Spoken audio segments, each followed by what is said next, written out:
মানে কালচারটা এমন হয়ে গেছে, যদি অন্যকে নিয়ে সমালোচনা কিংবা আলোচনা কিংবা ব্যাকবাইটিং, গিবত এগুলো যদি না করি তাহলে আমাদের কথোপকথন চলে না।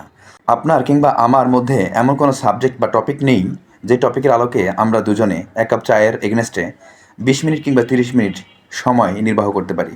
অর্থাৎ আমাদের মধ্যে এমন সৌহার্দ্যপূর্ণ মিষ্টি সম্পর্ক গড়ে ওঠেনি, কিংবা আমাদের মস্তিষ্কে এমন কোনো সুন্দর আলোচনা নেই যে আলোচনার এগেনস্টে আমরা 30 মিনিট স্পেন্ড করতে পারি।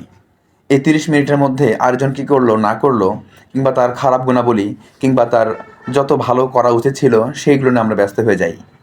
অথচ পারস্পরিক দুজনের সম্মুখে যে আলোচনাটা হওয়া উচিত ছিল, আলোচনাটা হওয়া উচিত ছিল এমন যে আপনার কি হচ্ছে, অর্থাৎ ইন ফ্রন্ট অফ ইউ যে ব্যক্তিটি রয়েছে সেই ব্যক্তির সম্পর্কে যদি আপনি আলোচনা করতেন, তাহলে সেই ব্যক্তিটি একজন ইমানদার বন্ধু হিসাবে আপনার কাছ থেকে সমাধান খুঁজে পেতে পারত এবং তার মাধ্যমেও আপনি কিছু সমাধান পেতে পারতেন। কিন্তু এই সামান্য সুবোধটুকু না থাকায় যা হয়, সচরাচর দুজনের মাঝে কথোপকথন হয় তৃতীয় ব্যক্তিকে নিয়ে সব সময়।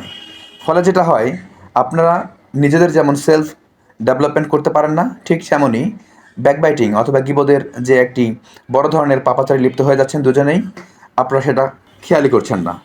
দুইজন স্বাভাবিকভাবে মেনে নিয়েছেন যে ওই আলোচনাটা তো হালাল, ওই আলোচনাটা, অর্থাৎ আমি তৃতীয় ব্যক্তি কিংবা চতুর্থ ব্যক্তিকে নিয়ে যে আলোচনা করছি দুজনে, এই আলোচনাটা বৈধ।